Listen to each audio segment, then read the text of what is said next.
the Samuel DeWitt Proctor School of Theology at Virginia Union University in Richmond, Virginia. When we're here at the Samuel DeWitt Proctor Conference, you have been very supportive since the very beginning. Tell us why you think the Samuel DeWitt Proctor Conference is significant.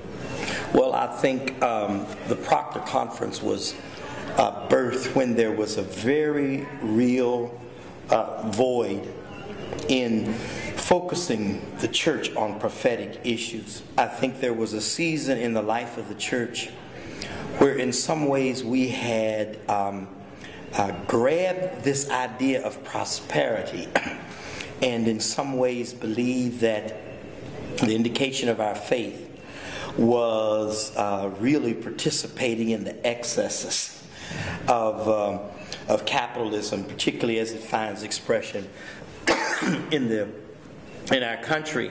And this was kind of sweeping the country, and the majority of other conferences and church gatherings were some ways infected by this. And if there was any response to it, it was more of a murmur.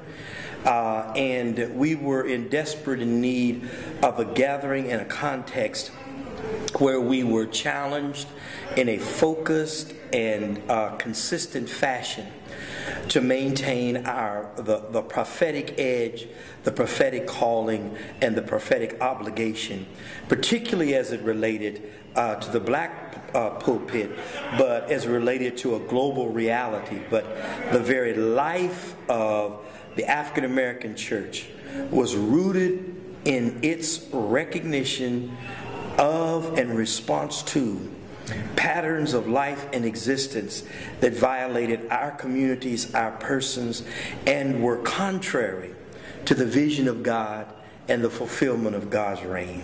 So as this was birthed, it was both timely, providential, and necessary. So as an institution and personally, we immediately began to assess how we might support it and embrace it.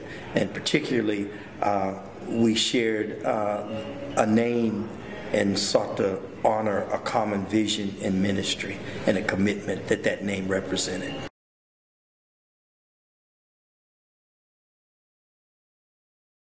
One of the critical aspects of education in this context is an issue of conscientization. That is, do you have the courage and the commitment to be honest about what has been done in the name of Christ, under the flag of God, and what are the very clear incarnational and structural manifestations of using God to support and condone really the abuse of creation in its total expression, whether it be the environment, whether it be human beings, and the marked manifestations of violation and of victimization through objectification that have occurred. And in many cases, the church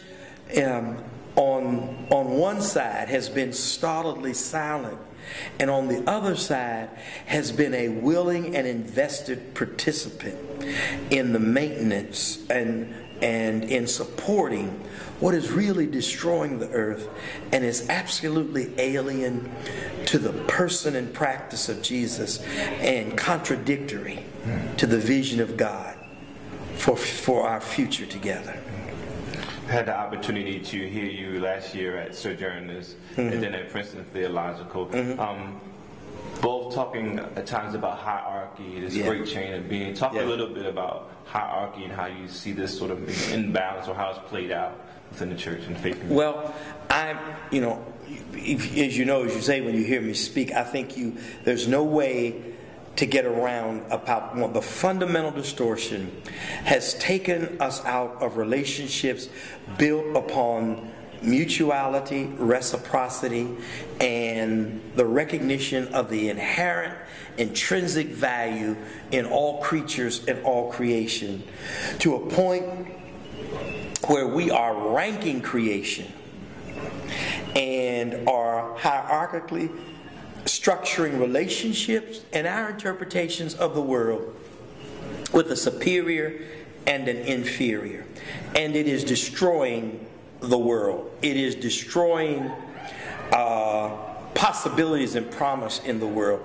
Right now, we have the clear evidence of this country, in this country, that there is a sense among many that there's some people that don't matter, and the naive assumption that somehow anybody who is not making it, they're lazy, ignorant, ill-equipped, or in some way deviant or even criminal, rather than recognizing that there's a structural reality based upon the value that we assign to people that almost structurally mandates that we will always have separation and alienation. And I believe this is a fundamental corruption in our community, and it's in the church. Even to the degree, the way we design our church administration, even how we have established lines of demarcation of who has status and value in the church, or even the demarcation between the pulpit and the pew. And we live trying to move up the ranks rather than trying to collapse the rank and live functionally to fulfill the design of God. I always help people understand that doesn't mean there will not be functional differentiation. There will be pastors, there will be this, there will be presidents, and they will be this. But there is no anti-gradation where some people are viewed as less than. And that's what's going on right now. Some people are viewed then less than. And if we really say that somebody's not less than, then things like a living wage become critical. Because I can't say that we all have value and then I structure the economic system wherein you cannot fully participate and access value and participate in the added value that's possible in our world. So for me, it's fundamental to what the fall means. And it's something that has to be corrected. But I don't see too many of us willing to transcend the hierarchy when we've received privilege and benefit in the hierarchy. So our primary driving motivation is the maintenance of our privilege, which leads to the maintenance of the hierarchy.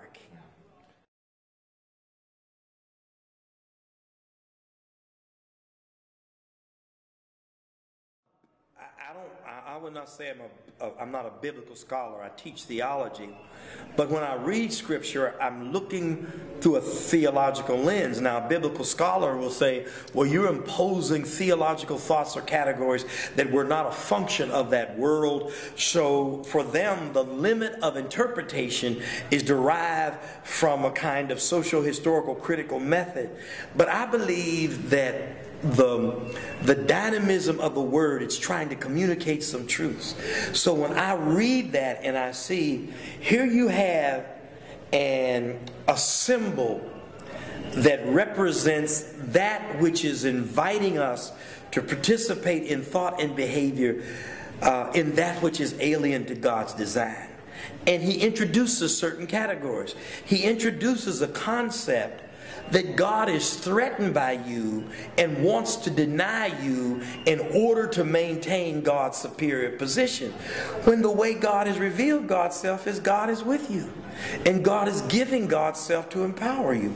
So it's the snake that pushes God up there and makes you down here. And then he lies about the gift of your creation and suggests that you can get up from the down position by doing certain things. And so he's setting up a competitive hierarchy.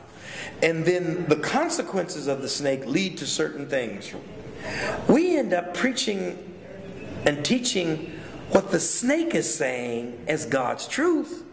And we also end up teaching the consequences and the behavior that is derived from listening to a snake as normative for God's design. And that's when I say snakeology. So we're saying God, but our logos is the snake. You know, our center of discourse and understanding and how we construct and envision the world is not theos, not God's logos, it's the snake's logos.